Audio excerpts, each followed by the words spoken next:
Have you ever wondered if there is a single, perfect way to run a country? This is a question that has captivated thinkers, leaders, and ordinary citizens for thousands of years. It's really a grand puzzle at the heart of how we live together. The search for the best political system is not just an academic exercise. It has real-world consequences that shape our daily lives, from the freedoms we enjoy to the opportunities we can pursue. The rules a government sets can determine if you can speak your mind freely, start a business, or get a good education. This is why people care so deeply about politics, and why debates about the right way to govern can become so passionate and intense. The importance of this question becomes clear when we look across the globe and through the pages of history. We see societies that have flourished, creating peace, prosperity, and incredible art and science. We also see societies that have collapsed into chaos, war, and poverty. Often, the difference lies in the political system they adopted. A well-designed system can create stability and allow human potential to thrive.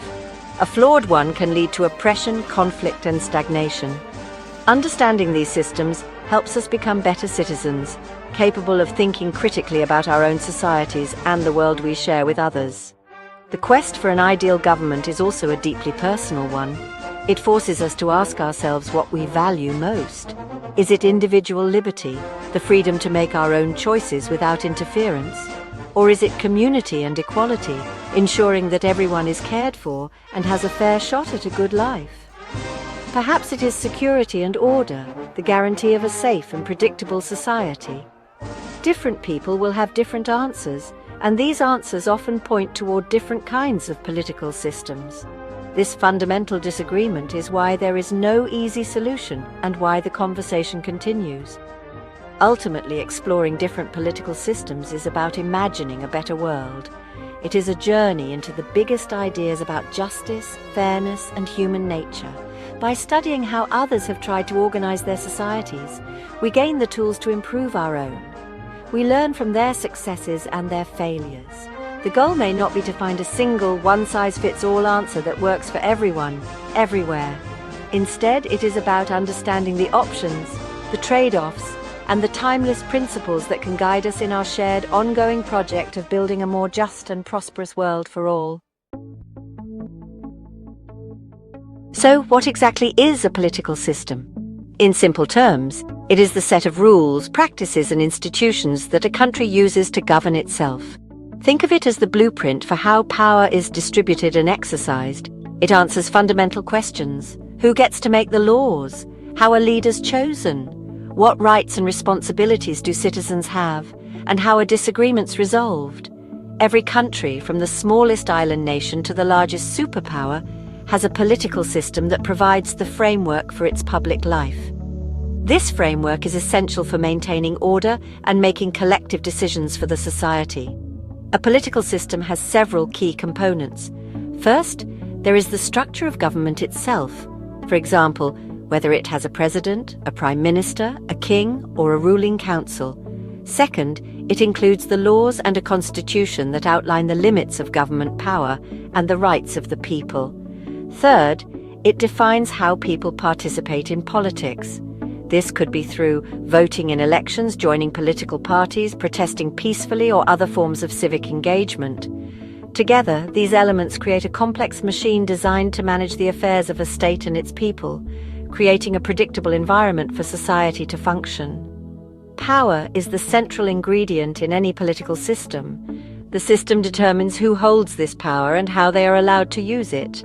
In some systems, power is concentrated in the hands of a single person or a small group. In others, it is spread out among many different people and institutions, creating a system of checks and balances. The way a system handles power is perhaps its most defining characteristic. It shapes the relationship between the rulers and the ruled, influencing everything from economic policy to foreign relations. The struggle for power and the rules that govern that struggle are at the very heart of politics. It is also important to understand that political systems are not static. They can and do change over time. Sometimes this change is gradual, happening through reforms and new laws. Other times it is sudden and dramatic, the result of a revolution or a major conflict. These changes often reflect shifts in a society's values, economic conditions, or its relationship with the outside world. A system that worked well in one era might become outdated in another. This dynamic nature means that the study of political systems is not just about understanding how things are, but also about how they might change in the future. Let's explore some of the main types of political systems. Perhaps the most familiar to many is democracy, which means rule by the people. In a democracy, citizens hold the ultimate power. They typically exercise this power by electing representatives to make decisions on their behalf. The great strength of democracy is its emphasis on individual freedom, human rights, and political equality. It gives people a voice in their own governance and provides peaceful ways to change leaders. However, democracies can be slow and inefficient. Decision-making can be complicated by public debate and disagreement, and there is a risk of tyranny of the majority where the rights of minority groups are overlooked. On the opposite end of the spectrum is authoritarianism. In an authoritarian system, power is concentrated in a single leader or a small unelected group. These rulers are not accountable to the public, and they often suppress political opposition and limit individual freedoms to maintain control. The main advantage often cited for authoritarianism is its efficiency and stability.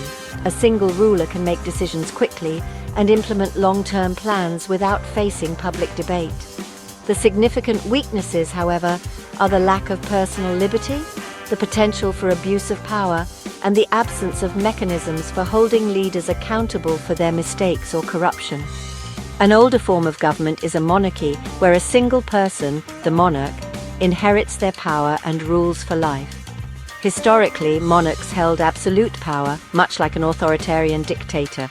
Today, most remaining monarchies are constitutional monarchies, where the monarch is a symbolic head of state with very limited power, and the actual governing is done by an elected parliament, as seen in the United Kingdom or Japan. The strength of a traditional monarchy was its clear line of succession, which provided stability. Its obvious weakness was that the quality of governance depended entirely on the skills and personality of one individual, which was a matter of sheer luck. Beyond these major types, there are many other models. An oligarchy is ruled by a small group of wealthy and powerful individuals. A theocracy is a system where religious leaders rule in the name of God.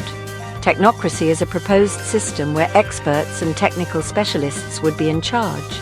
And anarchy is the absence of any formal government at all. Each of these ideas offers a different answer to the question of who should rule and why. They highlight the vast range of possibilities that humans have imagined for organizing their collective lives, each with its own set of potential benefits and serious drawbacks. How can we decide if one political system is better than another? We need a set of criteria, a scale to weigh their merits. Philosophers have debated this for centuries, and they have given us several powerful ideas. One important viewpoint is utilitarianism. This philosophy suggests that the best political system is the one that produces the greatest happiness and well-being for the greatest number of people. A utilitarian would judge a government by its results. Is the economy growing? Are people healthy and educated? Is society prosperous? The goal is to maximize overall social good, even if it means some individuals have to make sacrifices. A second major idea is libertarianism, which places the highest value on individual liberty. For a libertarian, the best government is the one that governs the least.